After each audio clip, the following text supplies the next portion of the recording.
How's it? So, legs quad focus today.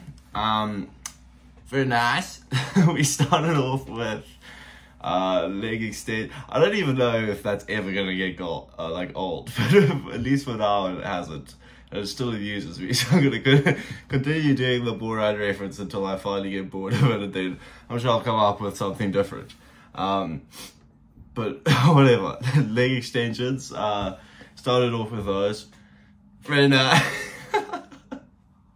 Very nice. And they, you know, leg extensions, they're pretty flipping good. Like, learning from last week's quad focused leg day, I pretty much figured out that doing leg extensions as my first exercise was like so beneficial.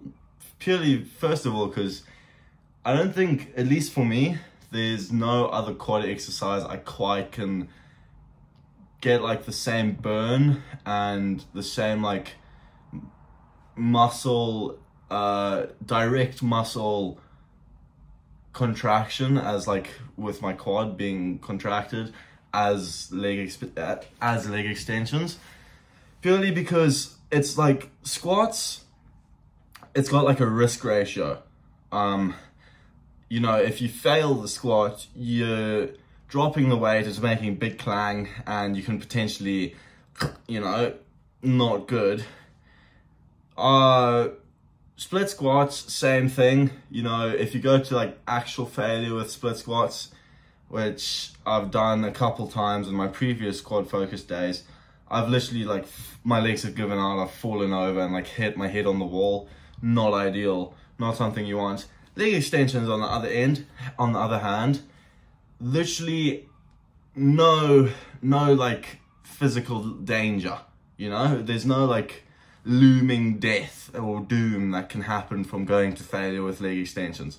Like, sure, it's gonna be shitty and burny, but you know, gotta love it. It's kind of weird. So in previous week 6, I think, so that was last week, I kind of discussed how I was struggling to find this like next level of failure, and I wasn't quite sure whether it was me giving up mentally or my muscle giving up mentally, and I was pretty sure it was my muscle. And then today I did leg extensions, and I realized with me pretty consistently just pushing myself to that same mental failure, at least today I was able to go a bit beyond that. And what it really is, or at least what I found it is, it's just being able to endure the pain. Now, when I say pain, it's not like, there's a difference between pump pain and, ooh, I'm fucking dying pain. And it's not really likely you're actually ever gonna get that dying pain unless like you're squatting really heavy, or you're doing like a really heavy bench, or you haven't warmed up properly and you're like gonna tear a muscle.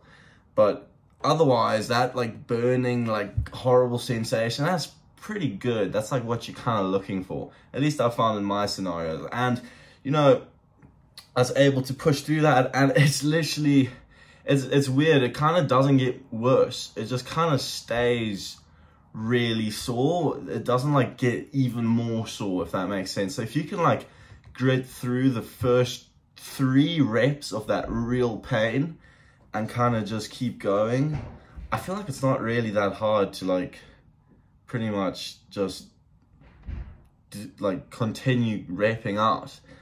That being said, I was also doing it with kind of a low weight, so it was more the contraction that was causing the burn rather than the weight. But then again, I think that's kind of better, but who knows? That's my opinion, and I ain't no scientist, so grain of salt.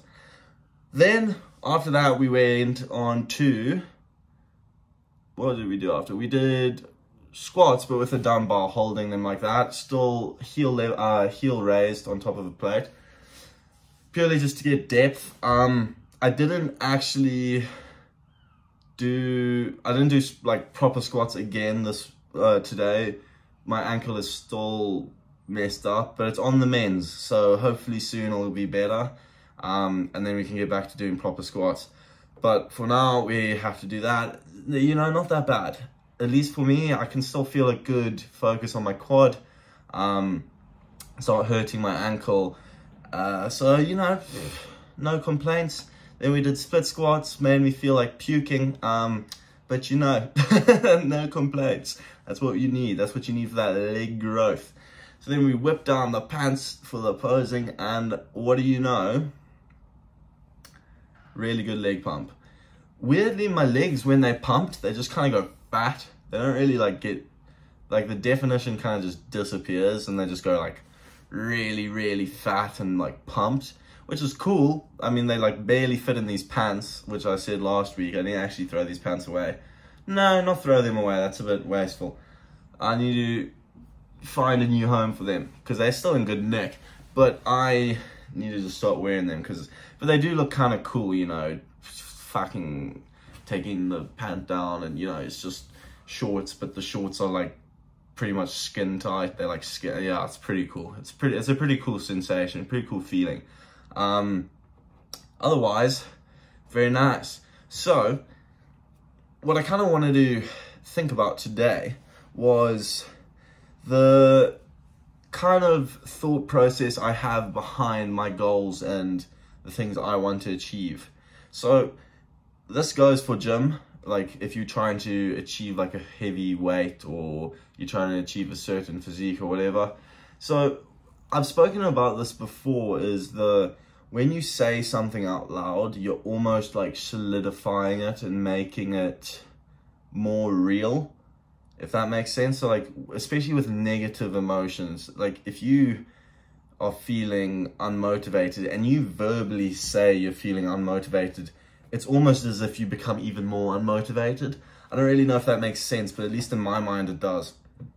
So with things like that, I try to, you know, ignore them and kind of force myself to have a good day and force myself to be motivated. Now, I think that's essentially what motivation is just you telling yourself that you are motivated and kind of just like having that dog in you, you know? But you know, whatever. But then again, I kind of also, so you'd assume that my viewpoint on positive things, you say them out loud. Now, I do and don't agree with that, because I think you with yourself, so just you one-on-one, is it, if you're just with yourself, is it one-on-one? I don't know. Just by yourself, I reckon if you say the things you aspire for and the positive things to yourself, I think that is like great. I think that's like really good. It's probably gonna motivate you more. It solidifies it more as well. But I don't think you should say your goals and aspirations in front of other people. Now, the reason I say that isn't because like, I don't know, stay secretive or whatever. But I've found in my experiences, once other people know of my plans in the future, I almost get a sense of like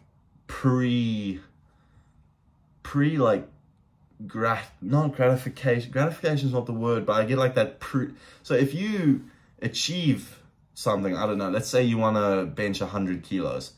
if you bench 100 kilos, no, if you say you want to bench 100 kilos to your mates, and your mates say, oh, wow, I can't believe you're training so hard to get, like, that bench. You kind of almost get that, like, that pre-gratification, that's not the right word, that endorphins. I don't know. But essentially, people congratulating you before you do something, it's almost like you've semi-done it. And lots of people, and myself included, I've found if you get that congratulations before you've done the thing, you become less motivated to do it because you've already kind of gotten a bit of the reward. So that being said, I think with your goals and aspirations, you shouldn't tell other people now until you've completed them, because then you get everything at once. You get the congratulations and you've actually done it, which is like the biggest reward, you know? So in that regard, I think you should, like, shouldn't say things out loud, but then again, you should say them at least with, like, to yourself, because I am quite a firm believer in, like, hyping yourself up, essentially. I don't think hype men and, like, being around hype men is necessarily a good thing. I think you should have supportive people in your life, but I don't think you should have people who blindly support you. And I kind of link blind support with that pre-congratulations, as I was speaking about earlier. It's a weird sort of thing I've kind of pieced out through these last couple months of me doing things. And then again, with me, like, saying this, I've put it to test with a couple of things in my life and the goals I've been trying to achieve. And I find it far more rewarding and far easier to accomplish those goals when I don't tell people beforehand. Now, I think lots of people will also start relating this to this weird, like, social media trend that's going on. That's like the whole, you know, villain era and monk mode and all this weird shit on the internet. No, I'm not saying, like, from my understanding of that stuff, it's essentially like people, you know, trying to get their life in order and get a proper routine and good habits into their life, and they're kind of like blocking out people and doing all sorts of weird shit at the same time.